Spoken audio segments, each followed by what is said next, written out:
Doug, Megan, how are you? I'm so good. I'm so thankful to be over with COVID. It really is. It's a feeling of relief, knowing that you've at least had it. And that doesn't mean you can't get it again, but the next version will probably be milder and much, much easier. Well, more than anything, I miss talking to you every week. I haven't talked to you for like 4 weeks. I so miss talking to you. It seems like it's like 4 months. And I know that I think the things that you do in your life are things that I do in my life in terms of interaction with people and, the ability to just go out and reach out to people and try to, change their lives or even give them stories that you personally went through in your own life that made a difference. And, anything I can do, as I told you before, Megan, nothing I've ever done in my life has been a success without being part of a team. It's been other individuals suggesting, recommending, showing me how to do things. And I think that's jobs that you and I can do right now because we've been through a lot and, have a lot of experience on dealing with issues and problems. Well, the good news is we both made it through COVID. You and your wife, me and my fiance, we both made it through it. So that's a blessing. Like, thank God is all I can say. But now it's like really fun because the Super Bowl is here in LA. You know what? And I know you were supposed to come to have a whole bunch of events and things that you were doing, but I know, because of your daughter has COVID now. The point is I get it 100%, but I was looking forward to seeing you, but what are your thoughts on the Super Bowl? I'm so excited for it. I'm not going to it personally, but I'm just excited. I was thinking about it this morning, preparing for the thoughts I had to talk to you. And, Super Bowl is like a family event, friends and family. It's no matter where you are in the world, it's like a picnic. It's like a party. It's like just being with your friends and family. Yeah, it's a family reunion along with a holiday. I mean, serious. It's like a holiday. Correct. The holiday moves around and it moves from city to city, but it's still like a holiday. And, I look at it too. You look back over, comparing this virus, how it upset people's lives. You need some powerful medicine to offset it. And that's the NFL. I look at across the country, people that I talk to that complain about the virus and they can't go out of their house. They're watching football games. They're going to football games. And I'm thinking, okay, you can't do anything. You're in a bubble except for the NFL. Then all of a sudden their personality picks up. They're laughing. They're smiling. Their team is winning, whatever the case might be. And, I look at, here in Arizona, we had a really, really good season from the Cardinals, and they just got beat badly in the playoffs. And it was kind of a sad ending to what was a great season. The majority of the season, they had the best record in the NFL. But that's what's wonderful about things like these sports. You can be the greatest and the best and the most favored. It doesn't matter. All you have to do is have one bad day, one bad game, and it's over. And nobody cares. Nobody's talking about the Cardinals now, their ownership, their team, their quarterback, all the great receivers they have. They're gone. It's now Cincinnati and Los Angeles, and that's all that matters. And that's what I think makes the game so great, is that you've got to perform every single day, just like you and I, whatever we're doing, we can't have off days. We have to make sure that our lowest performance is good enough to resonate with somebody that we're talking to. And that's the bottom line. Well, I think what's so fun, and I guess, so for me, growing up in Minnesota, just like I said, my Super Bowl experience was being with friends and family and eating chips and dip. And, but for you being from the NFL is so different. And so I think that's what's so exciting about you and I's podcast is that I'm just a normal girl from Minnesota, but you really were in the NFL and did amazing things across the board, and then coached and then spoke, and you're still an announcer, you're still on Cameo. Like, anybody who wants to see Doug, all you got to do is go on Cameo and he'll show up for you. Yeah, you know what? It's what all these different platforms now that can be heard. You can talk to people. I think it's great. I mean, I really do. I think, growing up myself, I was a fan of football too. I really enjoyed it. I think I told you when I was 9 years old, there's a contest for young kids across America called the Punt, Pass, and Kick contest. And what they do is they perform at halftime of NFL games. When I was 9 years old, I won the opportunity to perform at halftime of the Pittsburgh Steelers game against, the. You've never told me this. I've never heard this story. I was 9 years old, and I beat the person that I was competing against that day. But all across America were all these competitions going on. And I think someone beat me like in St. Louis or something like that.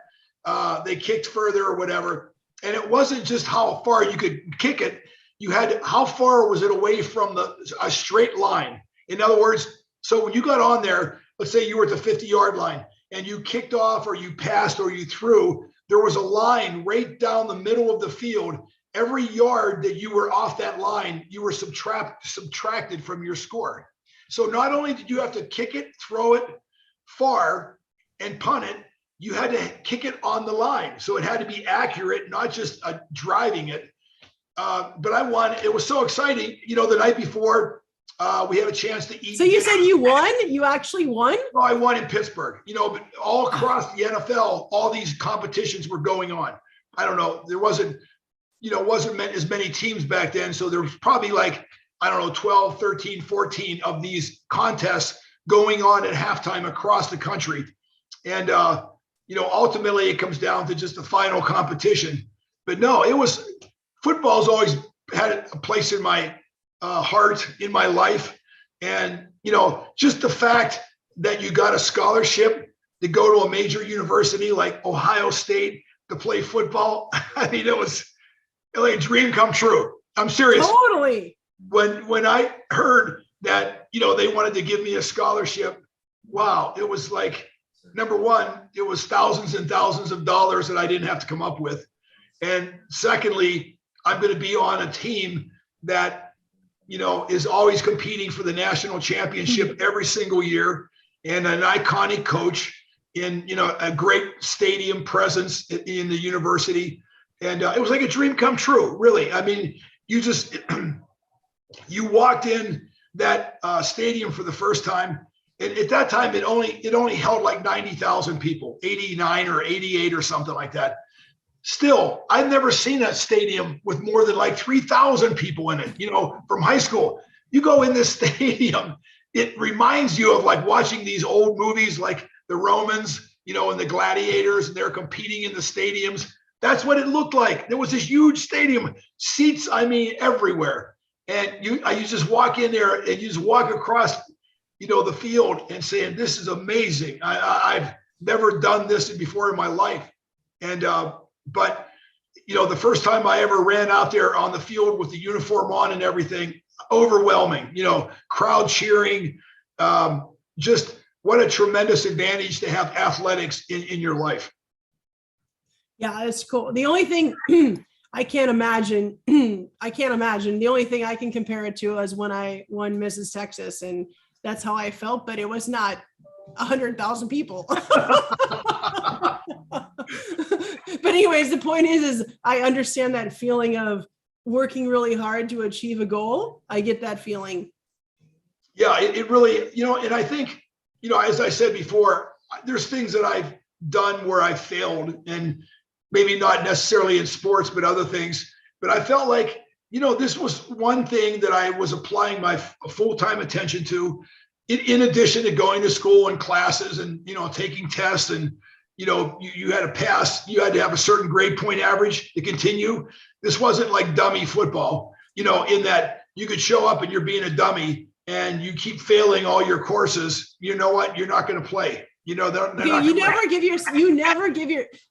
give yourself enough credit. You were number 46. I mean, like seriously, you changed football and you just never give yourself enough credit. That's one of the reasons why I love you, because you're so humble and down to earth. And I just so appreciate you and your family. But the point is that you got to remember, you've done amazing things. And then after football, you went on to do amazing things and you're still in football. But I just am very thankful. And I'm so glad to finally see you again. And I promise to all of our viewers and listeners, we will be consistent from now out. We will be consistent moving forward, because Doug has a busy schedule with announcing and all sorts of things that he has going on in his life. And so I appreciate him, and we will be consistent moving forward. But so for me on Sunday, my whole family's back in Minnesota. Yes. But so my LA family, we're having our little football chips and dip. Seriously? Tell me what you're cooking, Megan. Come on, a turkey, a ham. Oh, no. Our part was dessert. So we're bringing cupcakes. Hey, I'm all about dessert. In fact, I love dessert so much.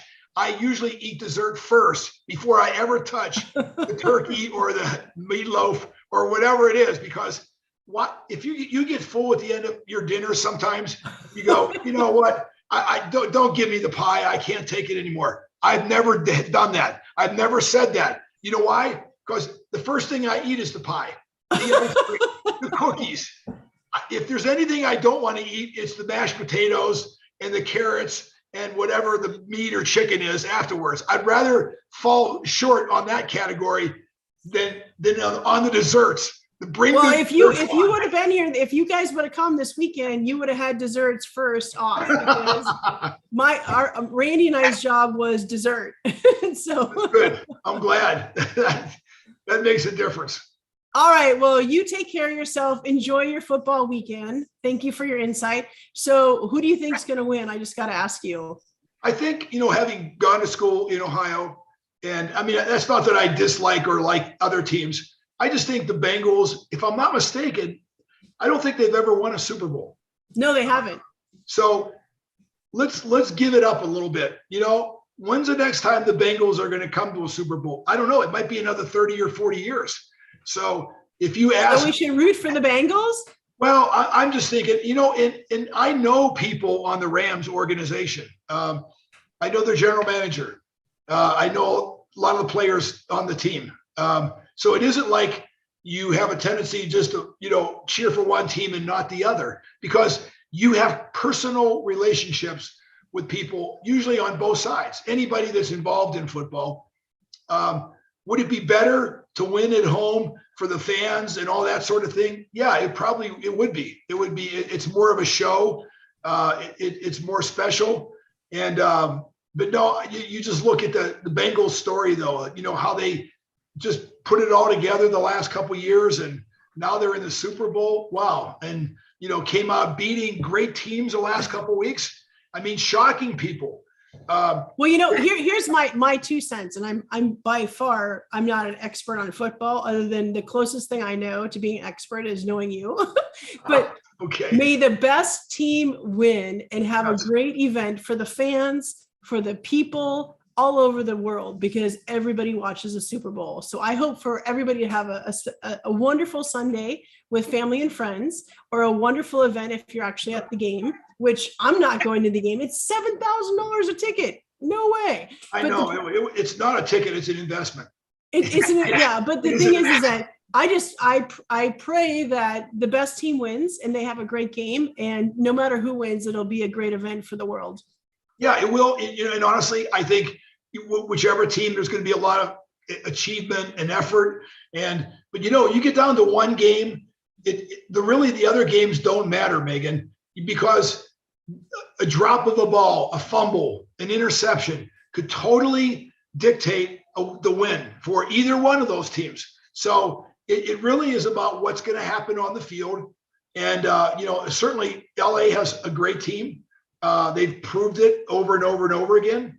But I just think, I guess I'm a favorite for the underdog. I know, you and me both. We're both the same way. Yeah, because we always like the underdog. Think about it. If you're making a movie, okay, and they made a lot of movies out in California. So wouldn't it be great to make a movie about the little guys that could, the team that wasn't supposed to do anything?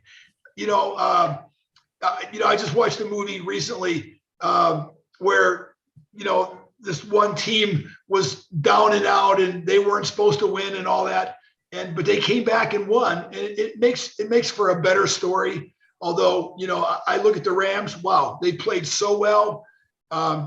You look at Matthew Stafford, the quarterback, the years and years that he spent with a losing franchise, there's stories on both sides. And I think let's hope that it's a great game. Hey, listen, anybody watching the NFL this year, though, how can you ever say this was a bad year for the games? This was a great year.